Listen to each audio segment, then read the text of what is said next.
سوليكا وليلى.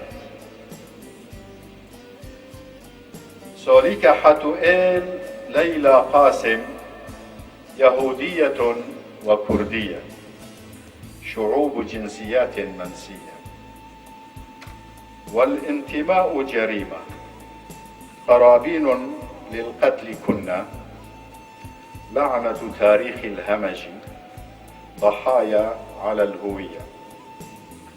سوليكا حتوئيل عشق الربيع لأشعة الشمس، صرخات مظلومة سائرة متمردة، جدائل حرير تشنق الجلادة، استشهادها سفر مجد مطوب، عشق الانتماء، روح قديسة سافرت عبر الرياح، تبحث عن لحظة سلم، عن نفس من الحرية.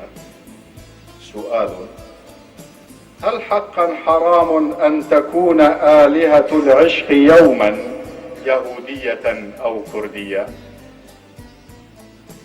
كل جوازات السفر تختم بلا نظرة، خرائط مترهلة لحدود مملة. عند سوليكا اليهودية وليلى الكردية جواز السفر لعنة وجريمة. قتلوا سوليكا وليلى،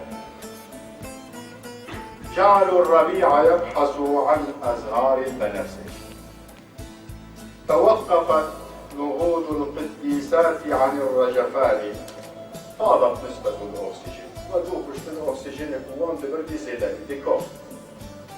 حسنا، هل أزهرت أشواك السياج الخريفة؟ هل أثمرت نبتات العليق تينا أو زيتونا أو برتقالا؟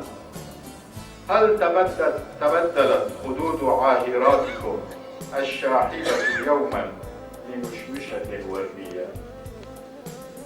سوليكا وليلى قديستان لعوالم منسية. هل كان العالم قبل استشهادكما حيا؟ هل كان العالم قبل قتل الكرد واليهود بلا قضية؟